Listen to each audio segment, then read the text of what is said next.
इतिहास में अवश्य दर्ज हुआ। तो हम लोगों का बहुत पुण्य पारमी है हम लोग की, बंदे जी को शुभ अवसर मिला है यहाँ पे हमें कुछ अपने उपदेश करने का। तो लगभग आधे घंटे का समय है, तो उस समय का हम लोग सदुपयोग करें, बंदे जी का जरूर उपदेश करें। अब आराम से आप लोग बैठे।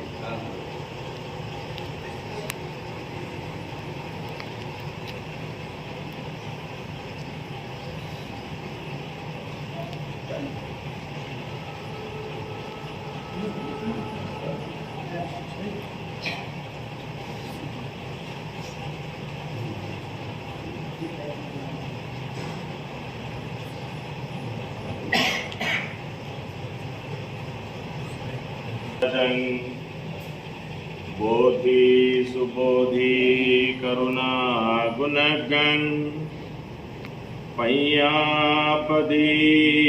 जलितो जलंतन वंदामि बुद्धं भवपारतिन्नं। करुणा के सागर भगवान बुद्ध उनका धम्म और संघ को त्रिवार अभिवादन करते हुए विश्व रत्न बोधिसत्व डॉक्टर बाबा साहब अम्बेडकर की प्रेरणा से द्वितीय बुद्ध शासन भारत देश में गतिमान हुआ है।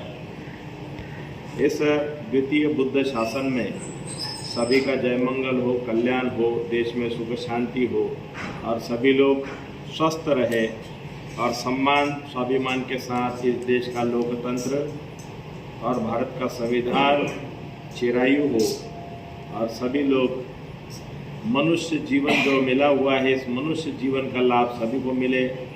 सभी मत संप्रदाय के जितने भी मानने वाले लोग हैं सभी लोगों के सुखी जीवन की, अच्छे स्वस्थ की मंगल कामना करते हैं। साधना ये बुद्ध विहार साधना केंद्र जूही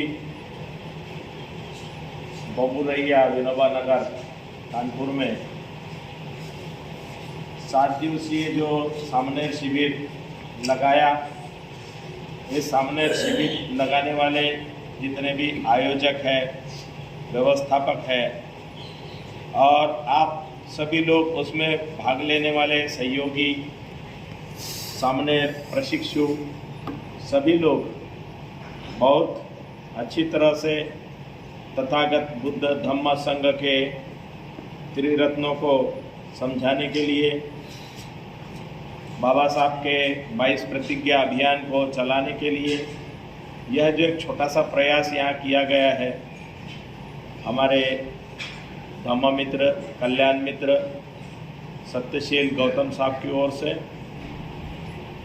और हर 2 साल में यहाँ पर स्वयं श्रामणेर बन करके और जो उन्होंने जीवन में सीखा है, बहुत लंबे समय तक के भंते जीवन में रहे और जो बर्मा में सीखा है, थाईलैंड में सीखा है, भारत में रहे हैं, बुद्ध गया आंदोलन में बहुत छोटे उम्र में हमारे साथी लोग भंते चंदीमा जो अभी सारनाथ में धम्मा लर्निंग सेंटर चलाते हैं, जहाँ ढेर सारे उनके पास में सामने प्रशिक्षण कर रहे हैं, बहुत छोटे छोटे थे जब वो बुद्ध गया आंदोलन में दिल्ली में जंतर मंतर पर धरना हुआ था।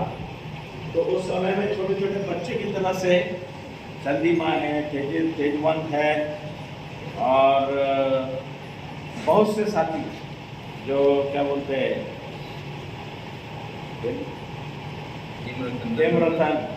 हेमरतन, नंदरतन, उस समय में पूज्य भंते जी ज्ञानेश्वर महातेरा उनके पास में बहुत लोग भंते बने थे। गुरु प्रसाद मदन इलाहाबाद के हाईकोर्ट के बड़े वकील हैं, वो भी और कई लोग सामाजिक कार्यकर्ता जो थे सब भंते बन करके और दिल्ली में धरना प्रदर्शन के कार्यक्रम में आए थे। तो बहुत लोगों ने मेहनत की, बहुत लोगों ने प्रयास किया। पूरे देश में बाबा साहब के मानने वाले लोगों में 10 दिन के लिए, कोई 8 दिन के लिए, कोई 6 दिन के लिए, कोई 15 दिन के लिए सामनेर बन के दिल्ली में आए और दिल्ली में एक इतना बड़ा विशाल जन आंदोलन हुआ कि सरकार को भी सोचना पड़ा कि इतने भंते कहाँ से आए। तो बुद्ध गया महाबोधि महाविहार मुक्ति आंदोलन में पूज्य भदंत आर्य नागार्जुन सुरेश ससाई जी, वो उस समय में राष्ट्रीय अध्यक्ष थे, और पूज्य भदंत आनंद महाथेरो वो राष्ट्रीय महासचिव थे। और दोनों के नेतृत्व में हमारे पूज्य भदंत आनंददेव महाथेरो कुकरगांव वाले, पूज्य भदंत अपने भद्दे जी यहाँ कानपुर में से काफ़ी संख्या में सामने बन के दिल्ली के आंदोलन में आए थे। दीपंकर भद्दे जी जो है कुकरगांव वाले भद्दे जी के साथ में काफ़ी बहुत पहले से जुड़े हुए रहे, और भद्दे जी को हथनी वाले नागा बाबा के नाम से शुरू में जानते थे। तो भद्दे जी का बहुत लंबा आयु जो है वो नागा बाबा, नागा साधु और वो हिंदू व्यवस्था के जो साधु संत उनके बीच में गुजरा हुआ है। वो जब बुद्ध गया के आंदोलन में हम लोगों को बताते थे कि नागा साधु जो हिंदुओं का एक साधु होता है वो हजार भंते लोगों के कत्ल कर सकता है, गांजा भांग पी करके कत्लेआम कर सकता है, इतने खतरनाक होते हैं नागाओं के साधु। तो ये नागा साधु जो है वो नागा शब्द तो चुराया हुआ है, क्योंकि नाग माने भंते होता है।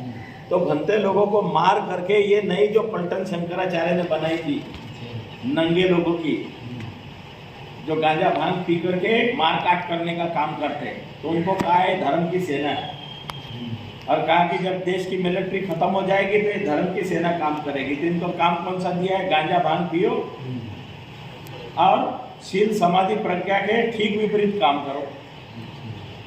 तो उनको अखाड़े के नाम से एक प्रकार से जिहादी होते हैं, आतंकवादी होते हैं, उस तरह का उनको प्रशिक्षण देके तैयार किया। काय के लिए? कि भारत में बुद्ध का धम्म दोबारा से खड़ा नहीं हो। आनंददेव भद्दे जी कहते हैं कि जब हम शुरू में साधु बने थे, उस समय में लोग बोलते थे कि अंबेडकर का नाम लेने वाले को गोली मार देंगे। तो ये अपने चेलों को साथ में लेकर के बंदूकें लेके जाते थे गांव में, और रात में वहां जाकर के खड़े होकर के गालियां देते थे कि तुम्हारे बंदूक से जो है गोली निकलेगी और हमारे बंदूक से क्या पानी निकलेगा। और वहां पर रात भर बाबा साहब के बारे में बताते थे, लोगों को जगाते थे। तो उन्होंने हिम्मत से लड़ते हुए मुकाबला किया, उस समय साधु संत के वेश में मुकाबला किया। और ये गंजेड़ी भंगेड़ी नशेड़ी थे, उनके खिलाफ में वो बोलते थे कि ये कोई साधु है, ये गुंडे हैं।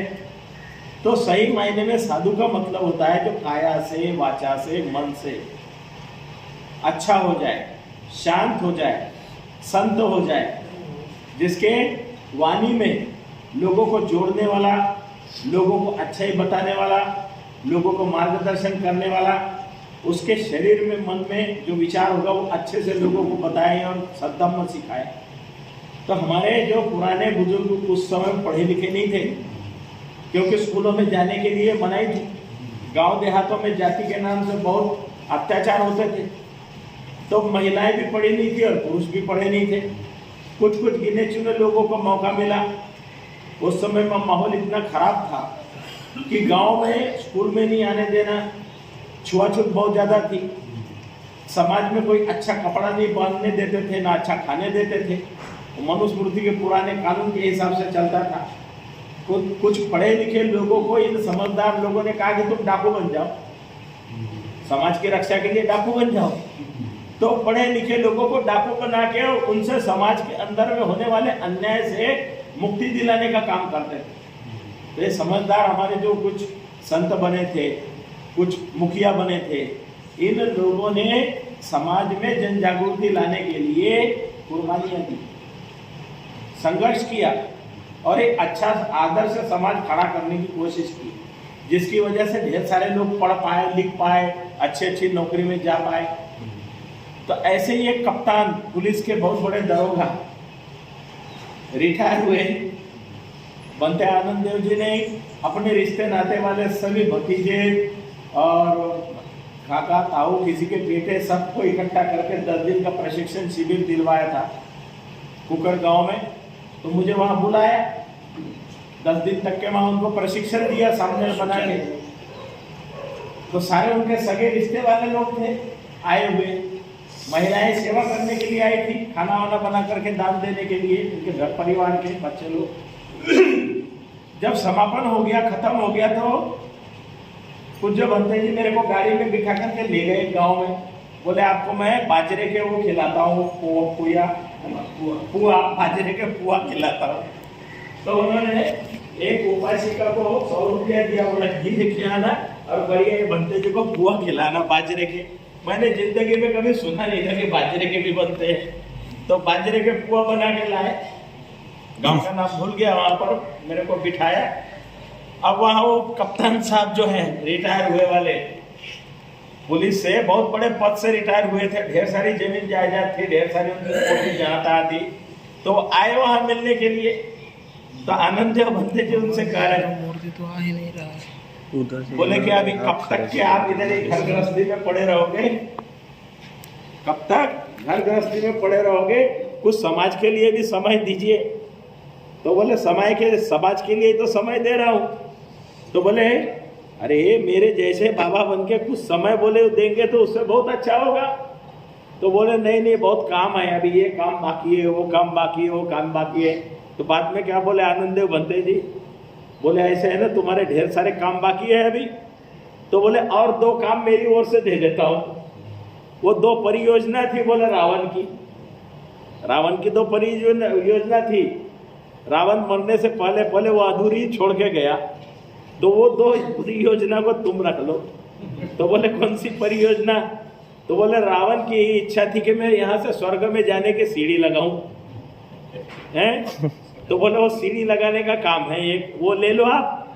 दूसरा बोले जितने भी समंदर है उसका पानी खारा है, तो वो मीठा करने की एक परियोजना थी, तो वो भी ले लो। ये 2 परियोजना तुम रख लो और बोले इसी में लगे रहना है। तो आनंददेव भंते जी ने क्या वो उपदेश दिया मालूम है?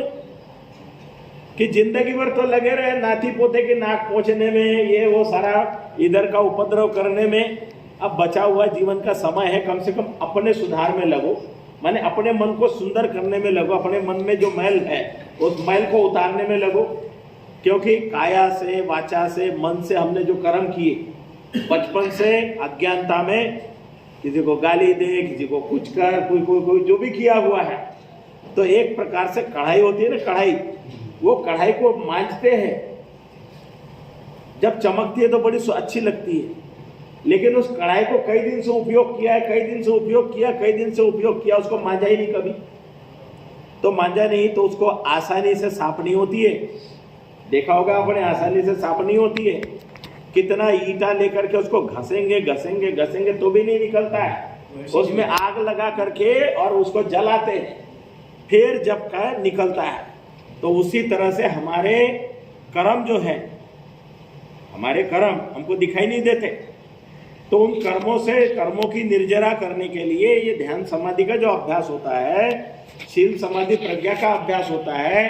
कुत्ते की दुम जो है वो पुंगी में रखो, 8 दिन रखो, 10 दिन रखो, 15 दिन रखो, वो सीधी होती क्या? नहीं होती। ऐसे हमारा मन जो है, चंचल मन, चपल मन, तुरंत यहाँ से वहाँ भागने वाला मन, ये मन ही है जो हमसे छल कराता है, कपट कराता है, हमसे झूठ बुलवाता है, चोरी करवाता है, ठगी करवाता है, दूसरे के धन पे नजर रखता है। कौन करता है सारा? ये मन करता है। अब आप कोई कांटे के सेज पे लेट जाओ, शरीर को दंड दो, शरीर को भूखा रखो, किसी को कहो मेरे को रोज 10-20 लाख मारा कर, इससे क्या होगा? सारी बदमाशी कौन करता है? मन करता है। ये शरीर नहीं, शरीर तो ड्राइवर है। ये शरीर जो है ये तो वाहन है, गाड़ी है, लेकिन सारी बदमाशी करने वाला कौन है? ये मन है। ये मन ये ड्राइवर है। ये ड्राइवर कैसे चलाता है गाड़ी? अब गाड़ी लेके जा रहा है और जाते समय में बोल रहा है मेरा तन डोले, मेरा मन डोले। तो तन डोले, मन डोले करेगा तो क्या करेगा? गाड़ी उल्टी कर देगा, सवारी भी मरवा देगा, हैं? तो ये तन और मन दोनों नहीं डोले। ये तन और मन दोनों को हम एक साथ में ऐसे जोड़ करके, ये श्वास जो है, कबीर साहब क्या कहते थे? श्वास आकी कर सुमरनी, फेरेगा कोई दास, श्वासा की कर सुमरनी, फेरेगा कोई दास, ना जाने इस श्वास में आवन होए न होए, श्वासा की कर सुमरनी। तो श्वास आ रहा है जा रहा है उसको देखो, जागरूक होके देखो। श्वासा की कर सुमरनी, अब कोई बदमाश आदमी है तो उसके हाथ में सुमरनी थमा दी, अब वो सांस भी नहीं देख रहा है तो क्या है, उसको पकड़ा दी सुमरनी कि बस ये पकड़ ले। और कोई शब्द दे देता है, राम राम, राधे राधे, श्याम श्याम, आधे आधे, कोई भी नाम दे देता है। नहीं कहेगा तो ओहम हंसा सोहम हंसा, ओहम हंसा सोहम हंसा बोलते रहे। तो अब वो इधर जप रहा है लेकिन श्वास किधर है उसका आता पता ही नहीं। वो बोले जा रहा है बोले जा रहा है, अरे कुत्ता आया, अरे भगा भगा भगा भगा, ओहम हंसा सोहम हंसा, अरे इधर कुत्ता आया, इधर बिल्ली आई, अरे वो ये ले जा रहा है, अरे वो ले जा रहा है, सोहम हंसा ओहम हंसा कर रहा है अंदर अंदर। तो ये जो शब्द है, माने किसी के हाथ में शब्द पकड़ा दिया, किसी के हाथ में माला पकड़ा दी, किसी के हाथ में वो तिब्बती लोग ऐसे चक्कर गोल घुमाने वाला पकड़ा देते हैं कि उसको घुमाते रहो, जितनी बार घुमाओगे उतना तुम्हारा पाप कटेगा। तो वहाँ जो है हिमाचल और ऊपर जो बर्फीले एरिया है वहाँ शरीर ठंडा हो जाता है, इसलिए उनको शारीरिक परिश्रम देते हैं। नीचे उठो खड़े हो जाओ, नीचे लेटो खड़े हो जाओ। तो उनको व्रत देते हैं। व्रत कैसे देते हैं, बोलते हैं तेरे को 1 लाख बार करना है, तेरे सारे दुख कट जाएंगे। तब वो मोटा होता है, तोंद निकली होती है। कोई शरीर से मन से परेशान है तो उसको इस तरह से व्रत दे देते हैं कि तेरे को 1 लाख बार करना है। तो फिर बुद्ध गया में आते हैं, वहाँ वो पटा लेते हैं भाड़े से किराए पे। पहले 20 रुपया, मैं जब था तो 20 रुपया पर डे पे वो पटा मिलता था भाड़े से। अब जो है 50 रुपये में या 100 रुपया पर डे मिलता होगा। पटा लेके सवेरे 4 बजे लगा के और वो खड़े हो जाते हैं ऐसे लेट करके, खड़े होके। तो एक दिन में कम से कम 1000 बार निकालते, 1000 बार, माने सुबह निकालना शुरू करते, फिर नाश्ता पानी करते, फिर जाते हैं अपने, फिर नहा धो के आते, फिर शाम होने के पहले पहले फिर शुरू हो जाते। अब जो आदमी एक सीजन में 50,000 तक के कर लेगा तो हल्का फुल्का तो हो ही जाएगा। हल्का फुल्का हो गया तो उसने उतने दिन तो गाली नहीं दी, उतने दिन तो बुरा नहीं सोचा, उतने दिन तो काम में लगा रहा, तो फायदा हुआ ना। तो ये नगद फायदा लोगों को दिखाई देता है। इसलिए बुद्ध के धम्म में ये जो कर्मकांड जो है तो वो हमारे लिए कर्मकांड है, लेकिन उनके लिए तो साधना है, क्योंकि ठंडे मुल्क के लोग ठंड में जो कपकपाते इसमें कर रहे हैं। तो ऐसे ही जापान में जब बुद्ध धम्म गया तो वहाँ लोग जो है सवेरे सवेरे उठ करके ठंडे पानी में ऐसे कुटकुटाते नहाते थे और सूत्र पठन करते थे। तो जो सूत्र पठन करते थे सवेरे उठते थे तो उनको लाभ होता, जो लाभ होता था। तो बुद्ध धम्म को राजाश्रय दे दिया पूरे जापान के अंदर में। तो जापान का जो संविधान है उसमें हम बुद्ध धम्म संघ की शरण जाते हैं, ऐसे जापान के लोगों ने अपने संविधान में उसी समय लिखाया, बहुत साल पहले। तो वहाँ के राजा ने वो स्वयं भी बनते बना, लोगों को भी धम्म सिखाने के लिए तैयार किया। ये महाराजा अशोक की देखा देखी किया सारे लोगों ने, क्योंकि महाराजा अशोक ने अपने बेटा महेंद्र संघमित्रा को भिक्षु भिक्षुनी बना के बाहर देश में भेजा। तो राजाओं ने अपने बेटों को, राजकुमारों को भंते बनाया, बोला कि ये राज सत्ता तो आज है नहीं है, मर जाएंगे, धन वैभव सारा कुछ रहेगा, मर जाएंगे, कोई नाम लेवा भी नहीं होगा। अगर हम धम्म में जाएंगे, धम्म का काम करेंगे तो हम अजरामर हो जाएंगे। अजरामर माने हम मृत्यु के पार निकल जाएंगे। अगर महाराजा अशोक ने संघमित्रा और महेंद्र को लंका नहीं भेजा होता तो आज लंका के लोग सारे के सारे ऐसे हाथ करते भारत के तरफ, हमारे गुरु का देश, तथागत बुद्ध का देश।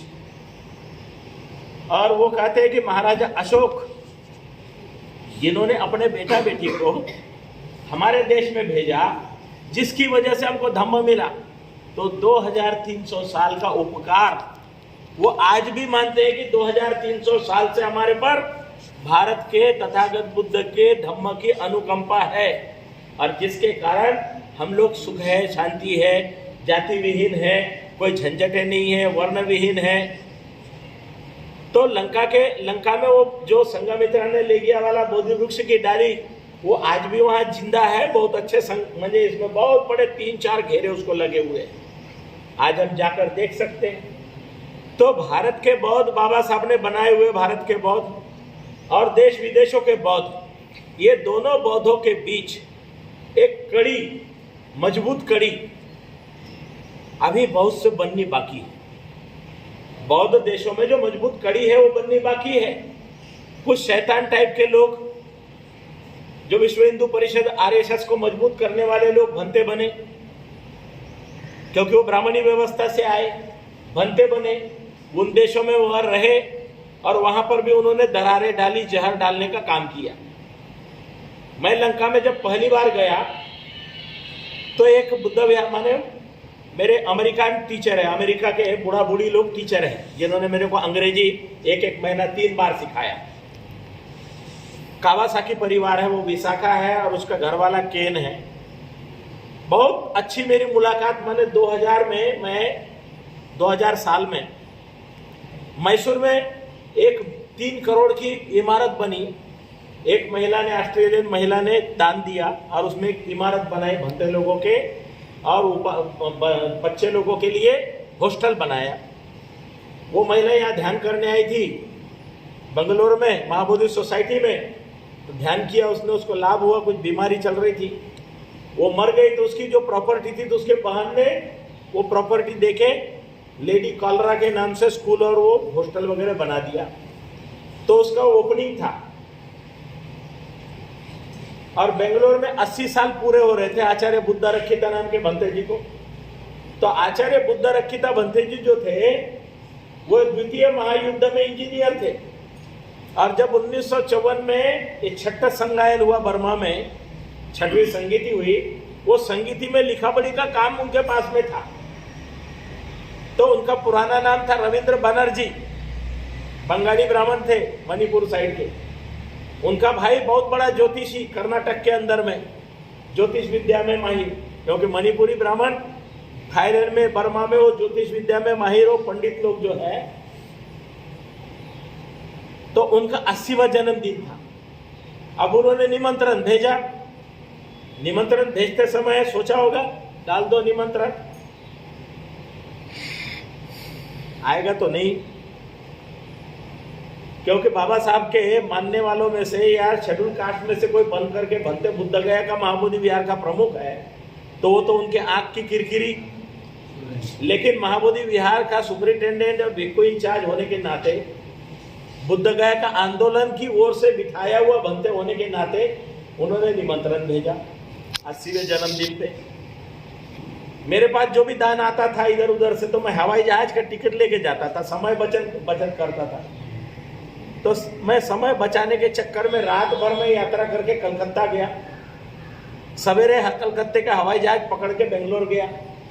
बेंगलोर जाने के बाद वहां पर जो एक कस्सपा नाम का भंते, लद्दाख वाला, वो बड़ा सा बुके लेकर के हवाई अड्डे पे दौड़े दौड़े आया, मेरे को बुके दे करके और नमस्कार करने लगा। मेरे से ले गया और बिठाया कि बहुत बड़े भंते जी लंका से आए हुए हैं। तो मेरे से बोल रहे हैं आप लंका से आए हो, आपकी यात्रा कैसे रही? तो मैं बोला मैं लंका से नहीं आया, मैं बोधगया से भंते प्रज्ञाशील हूँ, आया हूँ। अरे लंका से आ रहे भिक्खु बोधि जो है, देखो देखो दूसरा हवाई जहाज। तो वही बुके लेके वो भागे भागे गए और जाकर के उनको बुके दिया और उनको कोलंबो से आई वाली फ्लाइट से वो लेके आए। आने के बाद जहाँ मेरे को बिठाया था वही बिठाया। अब दोनों को एक वाहन में लिया और लेके गए महाबोधि सोसाइटी में। अब एक बार में दो हवाई जहाज से आए वाले बड़े अतिथि, तो एक एक कमरे में हमको दोनों को रखा। तो भिक्खु बोधि 45 साल लगभग लंका में थे और बुद्धिस्ट पब्लिकेशन सोसाइटी का एडिटिंग का काम करते थे, किताबें छपती थी वहां पर। भिक्खु बोधि अमेरिकन थे। अब वो अमेरिकन बड़े भंते के साथ, मैं यंग, बिल्कुल कम, ज्यादा उम्र कहाँ, मेरी मुश्किल से 30-31 साल की उम्र थी उस समय। अब मेरे को साथ में रखा। अब अमेरिकन बुद्धिस्ट रिलीफ मिशन नाम की संस्था के डायरेक्टर, बूढ़ा बुढ़िया, वो 89 में, मैंने 79 में सांची में आए थे, क्रिश्चियन धर्म का प्रचारक थे और वो लोगों ने जातक कथाएं पढ़ी थी। तो वो दोनों मैंने वहाँ बुद्धिस्ट बने सांची में और उन्होंने कहा कि हम बच्चे पैदा नहीं करेंगे, हम बुद्ध दासी बन के काम करेंगे। तो बर्मा में, थाई में, लंका में बुद्ध दास और बुद्ध दासी बनना एक बहुत सम्मानजनक शब्द है। हमारे यहाँ दास दासी शब्द हम सुनते हैं गुलामों के लिए, क्योंकि हमारे यहाँ गुलामों जैसे व्यवहार किया गया और ये अच्छे शब्द को खराब कर दिया गया। तो इसलिए यहाँ पर नाम रखने वाले रामदास नाम रख लेते, रामदास, लेकिन बुद्ध दास कोई नाम नहीं रखता। मैं बर्मा में जहाँ थाईलैंड में जहाँ पर था वो बुद्ध दास भिक्खू का बहुत बड़ा सेंटर है, उन्होंने अपना नाम बुद्ध दास रखा था। तो ऐसे ही ये कावासाकी परिवार जो है बुद्ध दासी, ये उस कार्यक्रम में आए हुए थे। अब बेंगलोर में जन्मदिन का कार्यक्रम मनाने से पहले मैसूर ले गया सारे विदेशी मेहमानों को। अब विदेशी मेहमान तो मैं भी था उसमें, क्योंकि महाबोधि विहार का प्रमुख था। तो विदेशी मेहमानों के साथ ले गया, विदेशी मेहमानों के साथ रखा। मैसूर में बहुत बड़ा वो ओपनिंग कार्यक्रम हुआ। ओपनिंग कार्यक्रम होने के बाद बहुत बड़ा जुलूस उलूस निकला। तो वहां पर क्या हुआ, कार्यक्रम में बुद्ध गया से आए हुए अगर भंते को नहीं बोलने देंगे तो हंगामा मचाएंगे। तो मेरे को बोले कि बुद्ध गया से आए हुए महाबोधि विहार के प्रमुख भंते जी जो है वो 2 शब्द बोलेंगे। अब मेरा बोलने का ढंग है, बोलते बोलते मैंने नमो बुद्धाय जय भीम बोला। तो लोग बहुत से सतर्क हो गए, अरे हमारा जय भीम वाला भंते जी है, जय भीम वाला भंते जी है, क्योंकि उनकी संस्था में जय भीम बोलने वाले को भगा देते थे, क्योंकि ब्राह्मण थे, भंते ब्राह्मण थे, और उनके अंदर में सारे ब्राह्मणों का क्रियाक्रम चलते रहता था। वहाँ शेड्यूल कास्ट के भी कोई बनते थे तो उनको जय भीम जय भारत बोलने के लिए अनुमति नहीं थी। तो शाम के समय मैसूर में क्या हुआ कि बिजली चली गई जहाँ हमको होटल में रुका था। तो वहाँ पर वो मोमबत्ती लगा के हम बैठे। अब अंदर मच्छर काट रहे तो बाहर जाके बैठे। तो मेरे से वो कावासाकी परिवार पूछ रहा है कि भारत में अजंता है, एलोरा है, ये है, वो है, सांची है, दुनिया का धन आता है, लेकिन भारत में बुद्ध धम्म क्यों नहीं बढ़ रहा है? भारत में बुद्ध धम्म क्यों डेवलप नहीं हुआ है? तो मैंने आपने सांची वगैरह सारे के बारे में बोला। आप गांधी जी के बारे में जानते हो? हाँ, गांधी जी को तो बहुत अच्छे से जानते हैं हम लोग। तो मैं बोला विदेशी लोगों को तो सरकार ने गांधी बताया। अच्छा, आपने अंबेडकर का नाम सुना है? तो बोले नहीं सुना है। मैंने आज सुना ना, अब की बात जो गांधी जी को भुला दोगे और अंबेडकर को याद रखोगे। तो वो बाद में आए बुद्धगया में, और 22 वॉल्यूम मैं उस समय में बुद्धगया में बिक्री के लिए रखे थे, 22 वॉल्यूम खरीद के ले गए। और उन्होंने पढ़ने के बाद मेरे को खबर दी कि बोले हम 20 लाख लोग जहाँ इकट्ठा होते हैं, जहाँ अंबेडकर ने दीक्षा ली थी, वो देखना चाहते हैं। तो उस समय उनका जुगाड़ नहीं हुआ, नहीं आए। तो जब 50 साल पूरे हो रहे थे उस समय आए। उसके पहले वो दादर चैत्य भूमि पे आए 6 दिसंबर में। तो उस भीड़ में आए, हमने वहाँ रिसीव किया। बोले हमको अजंता एलोरा कुछ नहीं देखना है, हमको बाबा साहब अम्बेडकर ने क्या क्या किया वो दिखाओ। हमने सिद्धार्थ कॉलेज दिखाया। बाबा साहब ने जो बड़े बड़े विशाल कॉलेजेस, बुद्ध भवन, आनंद भवन, वडाला का जो है, मैंने जहाँ मिलिंद कॉलेज में पढ़ा वो मिलिंद कॉलेज औरंगाबाद का दिखाया। महाड़ में जहाँ बाबा साहब ने मनुस्मृति जलाई वो देखी। वो अमेरिकन परिवार सारे शूटिंग करते थे, फोटो लेते थे, और सारा देश विदेशों को कहते थे हमको नया खजाना मिल गया, नया खजाना मिल गया। तो बाबा साहब जो है उनको मिल गया। तो मेरे वो एक प्रकार से अंग्रेजी के टीचर, उन्होंने 1-1 महीना मेरे को अंग्रेजी पढ़ाई। मैं ग्रेजुएट होने के बाद भी, पोस्ट ग्रेजुएट होने के बाद भी अंग्रेजी बोल नहीं पाता था। तो उन्होंने मेरे को लंका में भी 2-3 बार बुलाया। तो वो कहते थे कि भारत से कुछ बनते छोटे बच्चों को भेजिए, यहाँ पर बुद्ध संस्कृति है, उनको यहाँ पर पढ़ाएंगे, आ ई ऊ जैसे सिखाते वैसे ही पाली भाषा को सिखाएंगे, तैयार करेंगे। तो मैंने थोड़ा सा प्रयास किया था कुछ साल पहले, उसमें सफल नहीं हुआ क्योंकि मेरा अनुभव नहीं था। लेकिन भंते चंदीमा ने सारनाथ में प्रयास किया, उनके शिष्य बर्मा में, थाई में, कई देशों में जा रहे आ रहे। तो ये बेसिक पढ़ाई जो मिल रही है, ऐसी ही आप लोग के रिश्ते नाते वाले बच्चों को कुछ पढ़ाना चाहते हैं, पेट भरने के लिए नहीं, अपने जीवन का उद्धार करने के लिए। अगर वो अच्छे भंते बने आगे चल के, तो वो तो देश का नाम भी रोशन करेंगे, समाज का भी नाम रोशन करेंगे, और बाबा साहब का जो कर्जा था प्रबुद्ध भारत का, वो थोड़ा सा उतारेंगे। अगर नहीं वो बनते रहे तो गृहस्थ, अच्छे गृहस्थ तो बनेंगे, शराबी, बदमाश, गुंडे, डकैत उसमें से बच जाएंगे। तो इसलिए मैं इस अवसर पे तमाम आप लोगों से एक अपील करता हूं कि आप कुछ भंते बनाने के लिए जिस प्रकार से स्कूल में भेज करके पढ़ाते हैं लिखाते हैं, उसी तरह से धम्म के स्कूल में भेज करके पढ़ाने लिखाने के लिए जब उनको आगे लाओगे तो खर्चा उठाने वाले बहुत लोग आ जाएंगे, खर्चा उठाने वाले बहुत लोग आ जाएंगे। तो आप लोगों के बीच ये संदेश आज सामनेर शिविर के समापन के अवसर पर मैं दे रहा हूँ। हमारे बंधु सत्यशील गौतम जो है वो है, अभी भंते दीपरतन है, बहुत से भंते थाईलैंड में पढ़ रहे हैं, बर्मा में पढ़ रहे हैं, लंका में पढ़ रहे हैं। वो पढ़ने वाले लोग जो पढ़ाई पढ़ रहे हैं बहुत ऊंची पढ़ाई पढ़ रहे हैं, और भारत में हमारे स्कूल कॉलेजेस सारे के सारे शिक्षा को खत्म कर दिया गया है। तो इसलिए बाबा साहब ने जो हमारे लिए शिक्षा का जो दरवाजा खोला, तो ये बौद्ध देशों के लिए जो दरवाजा खोला, इसका लाभ लीजिए, इससे आपका भी भला होगा, आने वाले पीढ़ी का भी भला होगा। तो मैंने आज धम्म देशना के तौर पर जो जानकारी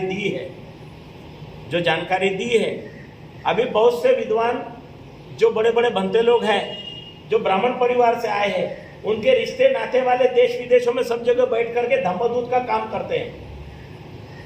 आप बाबा साहब चिल्लाते रहोगे, ना स्वयं भंते बनोगे, ना अपने घर से किसी को भंते बनाओगे, तो देश विदेश का धन उन्हीं के पास जाना है, और गलत मार्गदर्शन करके वो लोग लोगों को अंधा बनाते रहेंगे। बुद्ध की मूर्तियों के नाम पे अंधा बनाएंगे, बुद्ध की मूर्तियों के नाम पे धन भी लाएंगे, और लोगों को झुंझुना दिखाएंगे, और वो झुंझुने को लोगों को उल्लू बनाएंगे। हम मूर्तियों में विश्वास नहीं करते, हम आदमी में विश्वास करते हैं कि आदमी को ट्रेनिंग दीजिए, वो अच्छा ट्रेनिंग लेगा तो बोलेगा अच्छे से। इसीलिए कल बोला था मुंह मोहम्मद है, ये मोहम्मद जो है तैयार करना पड़ता है, मूर्ति बोल नहीं सकती। मूर्ति जो है आपको टोकेगी नहीं कि क्यों शराब पिए हो, मूर्ति आपको कुछ नहीं बता सकती है। मूर्ति तो एक सिंबल है, वो सिंबल जो है आपको टोका टाकी कुछ नहीं करेगा। जो भी जीवित होगा वो बताएगा, समझाएगा क्या सही है, क्या गलत है, क्या करना है, क्या नहीं करना है। पूज्य भदंत दीपंकर जी महाथेरो, जिनको हम बहुत लंबे समय से देख रहे हैं, उन्होंने यहाँ तक के इतना बड़ा सुंदर बुद्ध विहार और अच्छी जमीन बना करके रखी। भंते जी को यहाँ से बड़े अपशब्दों में लेटर लिखते थे, ढेर सारे 10-10, 15-15 लेटर मेरे पास रजिस्ट्री से आते हैं। इन्होंने रिश्तेदार रखे हुए हैं, इन्होंने अपनी निजी संपत्ति बना ली है, तो क्या छाती पे रख के लेके जाने वाले हैं? जो भी है संपत्ति है, बुद्ध विहार है, तो इसकी देखभाल बौद्धों ने करनी चाहिए, लेकिन यहाँ भंते लोग रहने चाहिए। भंते लोगों की जिम्मेवारी है इसको साफ सफाई रखना, आने वालों को मार्गदर्शन करना। कोई मर गया तो उसका सूत्र पठन उपासक करने जाएगा कि भंते जाएगा? है आशीर्वाद भंते देगा कि उपासक देगा? अभी तो नई पौधे खड़ी हो गई है, वो बोलते भंते की कोई जरूरत नहीं है, हम ही भंते हैं। वो त्रिलोक बौद्ध महासंघ वाले बोलते हम ही भंते हैं। तो वो ये जो है हमें भंते बताने वाले जो लोग हैं, चीवर को देख करके, बुद्ध पुत्र को देख के लोग नमस्कार करते हैं 3 बार। वो सादे कपड़े वाले को होगा कि हम ही भंते हैं, तो झूठ बोल रहे हैं। गृहस्थ कैसे बनते हो जाएगा? तो इसलिए धम्म को अगर बचाना है, आगे बढ़ाना है, तो अपने परिवार को सुरक्षित करना है, अपने समाज को सुरक्षित करना है, तो सिपाही की जरूरत है। जिस तरह से सेना पे सिपाही होता है, गांव में सिपाही होता है, ऐसे सिपाही की जरूरत है। तो ये धम्म ध्वजावाहक जो सिपाही है, ये सिपाही तैयार करेंगे नहीं तो धम्म कैसे रहेगा सुरक्षित? तो आप लोगों ने जो चीवर पहना, जो 6-7 दिन तक के अनुभव लिया, थोड़ा सोचिए कि हमारा भविष्य क्या है, कल क्या होगा। हम चीवर उतार के जाने के बाद हमारे भंते का क्या होगा? अगर हम अपने घरों से भंते तैयार नहीं करेंगे तो कोई आसमान से टपकेंगे, कोई अल्लाह अकबर वाला आके बोलेगा भंते बनाओ, है कोई जय जीसस वाला बोलेगा कि भंते बनाओ। जो बाबा साहब का नाम लेने वाला है, 22 प्रतिज्ञा के बारे में जानकारी रखता है, जिसकी बुद्धि विवेक जाग चुका है, जिसके खोपड़ी में थोड़ा सा प्रकाश पड़ा है, उसकी जिम्मेवारी है कि बच्चे पैदा करके करके करके उनको शीशी सुसु करने से अच्छा है कि उनको धम्म के रास्ते में लाए और धम्म को सुरक्षित करेंगे। महाराजा अशोक ने धम्म को सुरक्षित करने के लिए अपने बेटे को बनाया, महेंद्र को बनाया, संघमित्रा को बनाया। काय के लिए? धम्म के लिए बनाया। वो राजपाट के लिए नहीं बनाया। अगर राजपाट के लिए तो कई राजा पैदा हो गए, कई मर गए। आज भी महान अशोक की कीर्ति जो गाई जाती है, काय के लिए? धम्म के वारिस पैदा करने की वजह से। तो इसलिए आप कितने राजा महाराजा कोई नहीं पूछने वाला, धम्म का वारिस आपके पास में है। धम्म का वारिस जो चीवरधारी होगा। कोई भी धर्म का नेता कौन होता है? उसका गुरु जो होता है, तो उस धर्म का गुरु होता है, वो उसकी वजह से धर्म चलता है। अगर मौलाना नहीं हो, नमाज पढ़वाने वाला नहीं हो, तो इस्लाम चलेगा? नहीं चलेगा। क्रिश्चियन धर्म में चर्च में अगर फादर नहीं हो तो उसका चर्च चलेगा? नहीं चलेगा। ऐसे ही बौद्धों के व्यवस्था में अगर भिक्खु नहीं है तो बुद्ध धम्म नहीं है, वहां केवल दिखावा और नौटंकी है। तो इसलिए दिखावा और नौटंकी को समाप्त करना है, और हमने अपनी जिम्मेवारी लेकर के, रिटायर हो गए, भला ही रिटायर हो गए, आ जाओ सेवा करो, लोग मान सम्मान भी देंगे, खाना भी देंगे, एक कर्जा समझ के इस कर्जे को उतारने के उद्देश्य से कि हमारा जीवन भी सफल हो जाए, और इस चीवर में मरे, साधु के वेश में मरे, तो मरने से क्या होगा, लोग चाहते हैं कि साधु के वेश में मरे, तो साधु के वेश में आके मरे, अच्छे सच्चे मार्ग पर चल के मरे। जो नौजवान कुछ बनते बनना चाहते हैं, हम उनके लिए सभी प्रकार का सहयोग करने के लिए तैयार हैं, केवल उनकी तैयारी होनी चाहिए। राजा बनोगे, एक दिन ऐसे ही मर जाओगे, लेकिन धम्म सेना में शामिल हो जाओगे तो आपके 7 पीढ़ियों का उद्धार हो जाएगा। क्योंकि आपके खानदान में जब से आदि मानव थे, आदि मानव से चलते चलते जब होश संभाला, आदमी के जैसे चलने फिरने लगे, जब बुद्धि अच्छी हो गई, अभी तक के आपके खानदान में कोई बनते नहीं बना होगा, तो बनते बन जाओ, उद्धार हो जाएगा आपका आदि मानव तक का। तो आदि मानव तक के का उद्धार हो जाएगा किसकी वजह से? हमारे कर्मों से। अगर हम कर्म ही नहीं करेंगे, हम कदम ही नहीं उठाएंगे, तो कल्याण किसका होगा? नहीं होगा, ना हमारा होगा ना समाज का होगा। इसलिए आज के इस अवसर पे एक अपील करता हूं कि बाबा साहब के जयंती का जो महीना है, इस महीने का आज 7वां दिन, जयंती के महीने का 7वां दिन है। ये पूरा महीना जो है बाबा साहब को लिए समर्पित है, क्योंकि बाबा साहब ने लोगों को जानवरों से, कीड़े मकोड़ों से इंसान बनाया। तो इंसान बनाने वाले महापुरुष के जन्म जयंती का महीना है। इस जयंती के महीने में ये नहीं है कि एक दिन बाजा वाजा बजा लो और दारू पी के नाच लो, है बाबा साहब की जय, बाबा साहब की जय, ऐसे नहीं होती। अच्छा कर्म करो, सत्कर्म करो, दान पुण्य करो, बाबा साहब के बताए हुए 22 प्रतिज्ञा को अपने जीवन में आचरण में लाओ, तो तब सही मायने में बाबा साहब की जयंती है। एक दिन ढोल ताशा बजा लेने से जयंती नहीं होती है। बाबा साहब ने कहा रोज जयंती मना सकते हो, मैंने लिखी हुई किताबें को पढ़ो, अध्ययन करो, अच्छे बनो, चरित्रवान नागरिक बनो, देश को अच्छा बनाओ, समाज को अच्छा बनाओ, तो सभी का कल्याण और मंगल होगा। तो सभी के कल्याण और मंगल की कामना करते हुए जो आज दानदाता आए हुए हैं, जिन्होंने आज आहार लेके आए हैं, क्योंकि सभ्य सत्ता आहार तिथि था, सारा जीव सृष्टि आहार पे निर्भर करता है। अभी शरीर का आहार आया हुआ है, आपको मन का आहार अभी दिया, शरीर चलाने के लिए जो आहार लेकर के आए हैं, लेकिन हमें जीवन चलाने के लिए धम्म चाहिए, माने आहार चाहिए। कौन सा आहार? मन का आहार धम्म है। तो धम्म की देशना आपको दी गई है। अभी ज्यादा डोज नहीं दूंगा, अभी आहार लेने के लिए आपके लिए जगह खाली रखता हूँ। भवतु सब मंगलं रक्षन्तु सब देवता, सब बुद्धानुभावेन, सब धम्मानुभावेन, सब संगानुभावेन, सदा सुखी भवन्तु ते।